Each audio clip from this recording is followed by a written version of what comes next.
تو میں شعر سے آج محفل شروع کرتا ہوں.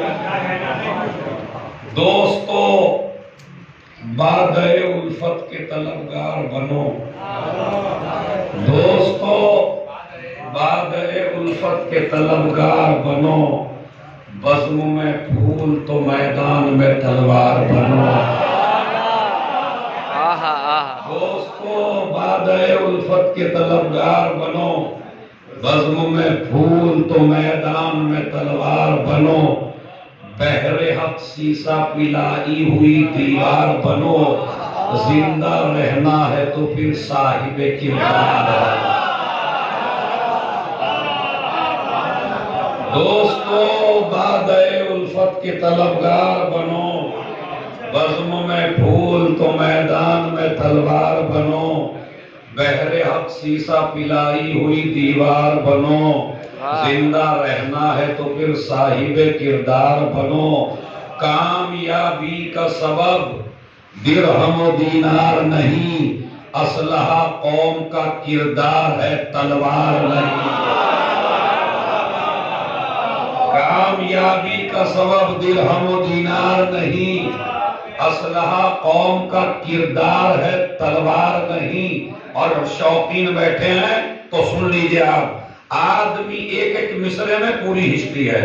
آدمی صاحب کردار اگر ہو جائے, سنگ ریزے کو اٹھا لے تو گوہر ہو جائے. ظلمت شب سے جو کہتے تو سحر ہو جائے.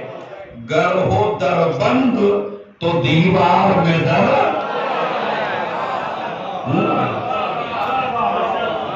اور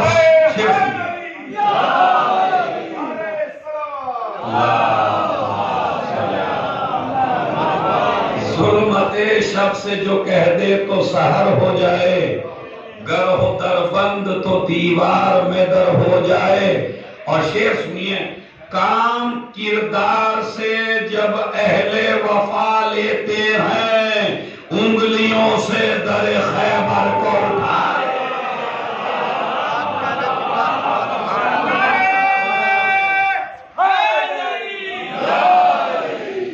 کام کردار سے جب اہل وفا لیتے ہیں, انگلیوں سے در خیبر کو اٹھا لیتے ہیں.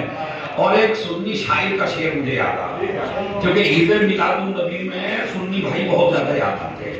ہونی بھی چاہیے, کیونکہ یہ اتحاد کے ساتھ اس کا نام ہی رکھا رہبر معظم نے ہفتہ وحدت, یعنی جس میں مسلمانوں کو ایک ہونے کا موقع ملتا ہے. اگر اس ہفتے میں ایک نہ ہو سکے تو پورے سال میں بھی ایک ہونے والے نہیں ہے. ٹھیک ہے, وہ 12ویں مناتے ہیں, آپ 17ویں مناتے ہیں, مگر پیدا ابو طالب کا پالا ہی وہ ہونا ہے. مگر آپ چاہے منائیے کچھ بھی, تو لہذا ہوگے ہوگی. تو شعر دیکھیے آپ, تاکہ یہ نعت کے اشعار سے ہو گئے تھوڑے سے منقبت, کیا تھوڑا سا ایک منقبت کا سن لیجئے. اس لیے نام علی پر مسکراتا ہوں عقیل. اس لیے نام علی پر مسکراتا ہوں عقیل. پاک ہے میرا لہو اظہار ہونا چاہیے. اور جتنی کہا تم نے پوری محفل میں دی اور سمیٹ کے رکھی آپ. کیا اس لیے نام علی پر مسکراتا ہوں عقیل. پاک ہے میرا لہو اظہار ہونا چاہیے. ہر کسی کو دولت عشق علی ملتی نہیں, پہلے ماں کو صاحب کردار.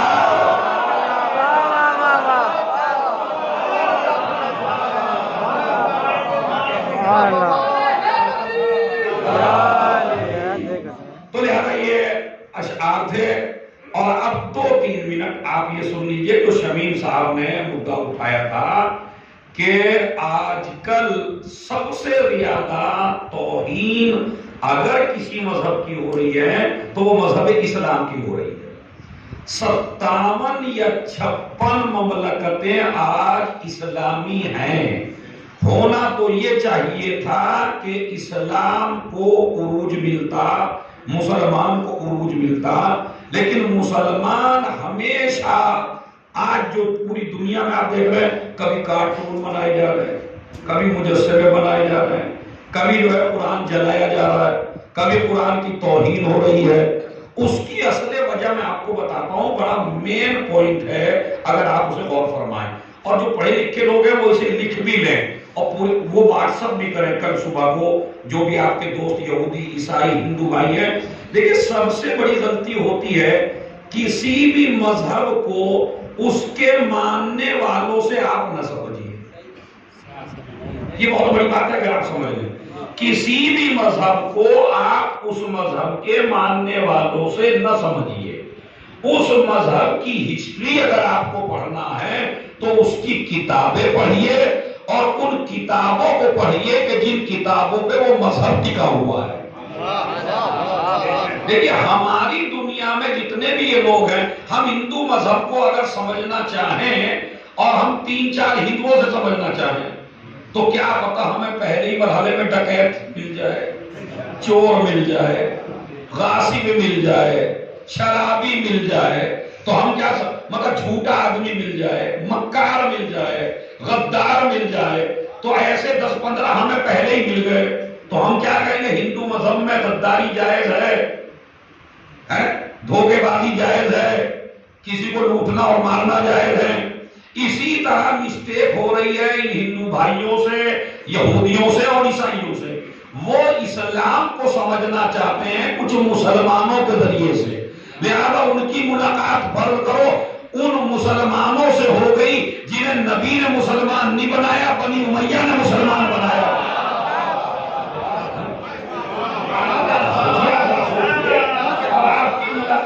مسلمانوں سے ہو گئی کہ جن کو مسلمان بنایا ابو سفیان نے، بنی امیہ نے۔ یہ بات آپ لکھ لیجئے ہسٹری میں کہ اسلام ایک نہیں ہے، اسلام جو دنیا میں ہے آج وہ 2 طریقے کے ہیں، ایک نبی کا پیش کیا ہوا اسلام ہے، ایک ابو سفیان کا پیش کیا ہوا اسلام ہے۔ اگر اسلام کو سمجھنا چاہتے ہو تو جتنا جتنا قرآن پڑھتے چلے جاؤ گے اسلام سمجھ میں آتا چلا جائے گا۔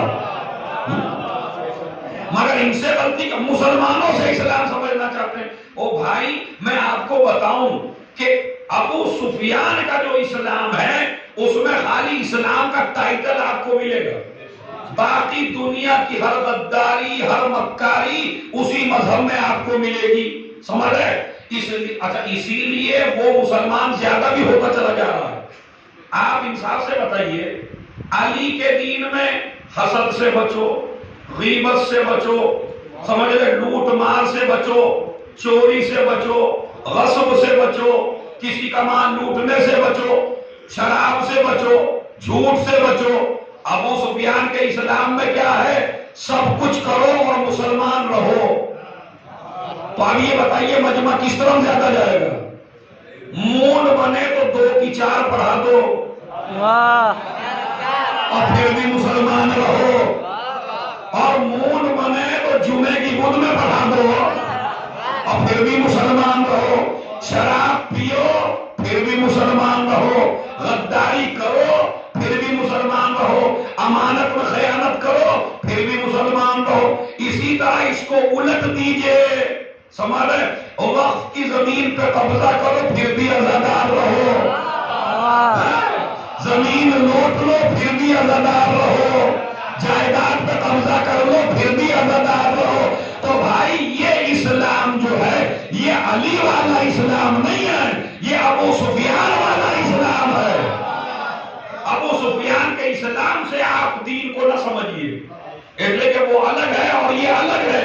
ہاں اگر سمجھنا ہے تو جس کی آج ولادت کی تاریخ ہے اس سے سمجھیے نا کہ اسلام کیا ہے۔ بس میں ایک مثال آپ کو بتاتا ہوں اور تقریر ختم ہے۔ مجھے آپ یہ بتائیے، اگر آپ کے 10 لاکھ میرے اوپر ہوں، ویسے ہے نہیں آپ کا میرے اوپر، ہاں کبھی آپ بلا وجہ صبح کو پہنچائیں میرے پاس، مثلا 10 لاکھ روپے آپ کے میرے اوپر ہوں، ایمانداری سے بتائیے، اصول بتا رہا ہوں، تو مجھے آپ مارنے کی کوشش کریں گے یا پہلے اپنا پیسہ لینے کی کوشش کریں گے بعد میں مارنے کی کوشش کریں گے؟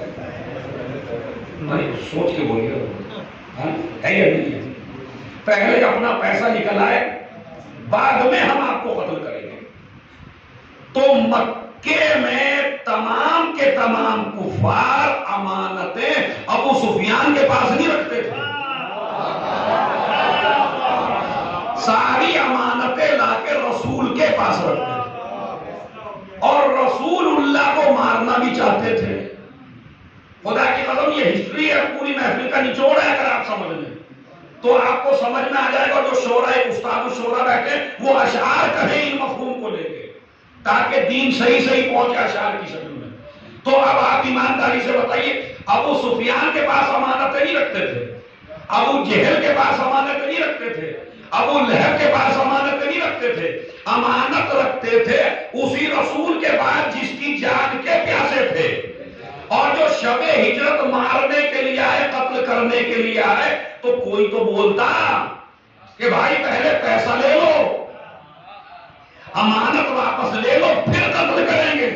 یہ میرا میسیج حیدر ٹی وی کے ذریعے اور دوسرے جتنے بھی چینل ہیں، اس کی کلپ بنا کے پوری دنیا میں آپ وائرل کریے کہ حقیقی اسلام کو پہچاننا ہے تو ایسے پہچانیے کہ وہ کفار جو جان کے دشمن تھے نبی کی، انہوں نے جب نبی کا گھر گھیر لیا اور بستر کے آس پاس تلواریں لے کے آ گئے، تو انہوں نے امانت کا سوال پہلے نہیں کیا، اس لیے کہ وہ جانتے تھے کہ اگر یہ قتل بھی ہو جائے گا تو امانت مرنے والی نہیں ہے۔ اتنا اعتبار کسی کو ہو، کسی کو تو بتائیے، خدا کی قسم بتائیے، اتنا اعتبار ہے کسی کو کہ قتل کرنا چاہتے ہیں، گھر گھیر لیا ہے نبی کا، اور ادھر نبی کے پاس بھی دیکھیں کتنی تعویلیں تھی، جتنی ہم شعرا کے پاس تعویلیں ہوتی ہیں، مولویوں کے پاس ہوتی ہیں، انجمنوں کے پاس ہوتی، بڑی تعویل ہے۔ تعویل سے تو ہر آدمی جیت جاتا ہے نا بھائی، تو تعویل ہمارے پاس بھی ہے، شعرا کے پاس بھی ہے، علماء کے پاس بھی۔ ان نبی کے پاس کتنی بہترین تعویل تھی، چونکہ نبی حالات ابھی اچھے نہیں ہیں، دوسرے شہر میں جا رہے ہیں، مدینے میں اللہ کا حکم ہو گیا ہے اقتصاد کو مضبوط کرنے کے لیے، نبی اگر انہیں اقتصادی چوٹ پہلے ہی دے دیتے تو ان میں ہمت ہی نہ ہوتی بدر لڑنے کی، ان میں ہمت ہی نہ ہوتی احد لڑنے کی، نہ ان پہ اسلحہ ہوتا۔ جب ان کا پیسہ ہی نبی سارے لے کے چلے جاتے تو ان میں جنگ کرنے کی طاقت کہاں سے آتی، اور جب اسلام کو قوت ہو جاتی تو پھر وہ پیسہ واپس کر دیتے۔ مگر نبی نے ہیلے پہ کام نہیں کیا، تعمیر سے کام نہیں کیا، اپنے سب سے قیمتی بھائی علی ابن ابی طالب کو اپنے بستر پہ لٹایا۔ علی کو بستر پہ نہیں لٹایا ہے بلکہ دنیا کو سبق دیا ہے کہ دامن رسالت سے خیانت کے دار صحابیت نہیں دھوتی، امارت آتی۔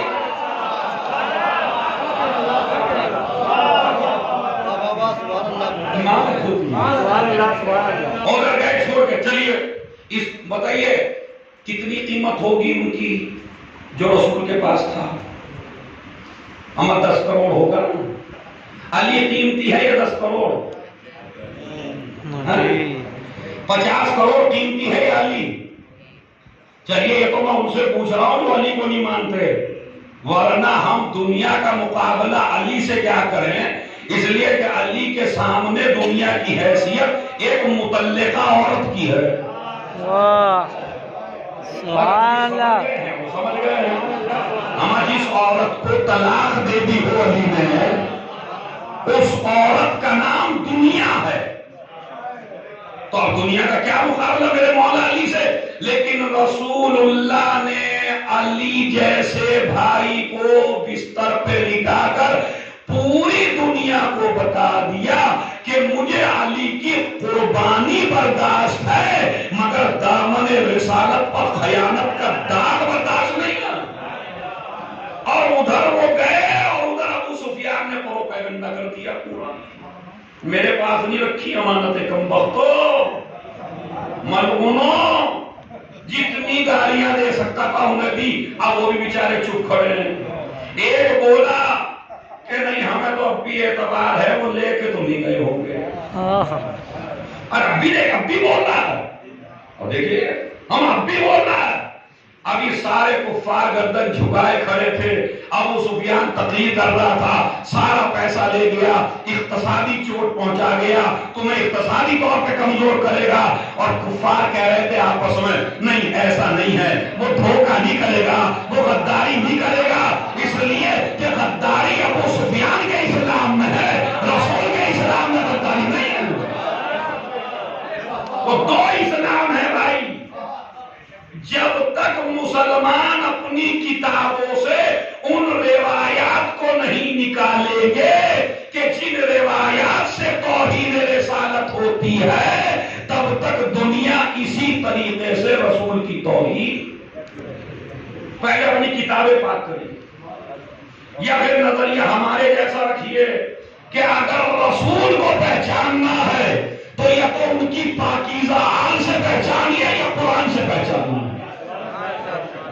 ادھر وہ بول رہا تھا، ادھر علی کہنے لگے، بس آخری جملہ تبلیغ کا، ادھر علی جا کے کہنے لگی یہ ہے سیرت النبی، یہ ہے سیرت النبی کا، علی جا کے کہنے لگے اب بھائی جس کی کوئی امانت رسول کے پاس ہو وہ آ کے مجھ سے لے لے۔ پورا مجمع میں سر اٹھا کے ابو سفیان سے کہا ہم نے نہیں کہا تھا کیا کہ رسول امانتیں لے کر نہیں جا سکتے؟ اما اس لیے کسی اور کو نہیں لٹایا، ورنہ ایک لسٹ بنا کے دینی پڑتی کہ کتنا کس کا ہے۔ وہاں ٹائم اتنا تھا نہیں، لہذا ایسے کو لٹا کے گئے جس کے اندر بھی علم وہی تھا جو رسول کا تھا، سمجھ رہے آپ؟ لہذا وہ گئے اور اب انہوں نے ایک رومال بچھا دیا اور رومال پہ وہ خزانہ ڈال دیا، اور یہ نہیں پوچھا تمہارا کتنا ہے، انہوں نے کہا جس کا جتنا ہو اٹھا کے لے جائے، مگر یہ شرط ہے اتنا ہی اٹھانا جتنا ہے۔ اب علامہ مجلسی نے لکھا، یہ ہو سکتا ہے آپ نے بات ہی نہ سنی ہوئی ہے، علامہ مجلسی نے لکھا کہ چونکہ بھائی کافر کا مطلب یہ نہیں ہے کہ وہ دھوکے باز ہے، نہیں ان میں بڑے بڑے ایماندار ہوتے ہیں، تو کچھ لوگ ایسے تھے جتنا تھا اتنا اٹھا کے لے گئے۔ ایک آدمی ہماری ٹیم کا تھا، ہماری پارٹی کا، کیونکہ ہم تو تبرک ڈبل لینے مجلسوں میں، چاہے ہمیں پتا ہے کہ ان دو تین کو نہیں ملے گا اگر میں سارا اٹھا کے لے گیا، لیکن میں اپنی کیس بھر لوں گا پہلے، کسی کو ملے تو یہ بتائیے جہاں وہ نہ چھوڑا جا رہا ہو تو وہ ہیرے جواہرات چھوڑے گا، امانتیں چھوڑے گا، درہم و دینار، وہ آیا یہ اس کی نیت خراب ہوئی۔ اب اس نے اتنا اٹھایا جتنا اس کا نہیں تھا، فوراً ہاتھ رومال سے چپک گئے، رومال سے چپک گیا۔ علی نے کہا اتنا اٹھاؤ جتنا ہے، اب اتنا اٹھایا تو ہاتھ اٹھ گئے، دوبارہ ہاتھ بڑھایا پھر زمین سے چپک گیا۔ اب میں نے اشارہ دے دیا، محفل کا عجیب و غریب نکتہ اس کا مطلب یہ ہے کہ اگر حکومت امام کے ہاتھ میں ہوتی ہے تو کوئی آدمی خیانت نہیں کر سکتا۔ میں تو سمجھ رہا تھا آپ اس نکتے کو سمجھ جائیں گے، اسلام میں جب امامت کی حکومت ہو تو کوئی بھی آدمی خیانت نہیں کر سکتا۔ علی نے شب ہجرت رومال بچھا کے بتا دیا کہ جب ہمارا بارواں آئے گا تو اس کے دور میں بھی امانت میں خیانت ہونے والی، تو اگر اسلام سمجھنا ہے تو علی والا اسلام لو، زہرا والا اسلام لو، آل محمد والا اسلام لو، بنی امیہ والا اسلام نہ لو، ابو سفیان والا اسلام نہ لو۔ اگر سمجھنا ہے تو علی سے سمجھو اسلام کیا ہے۔ پروردگار اس محفل کے صدقے میں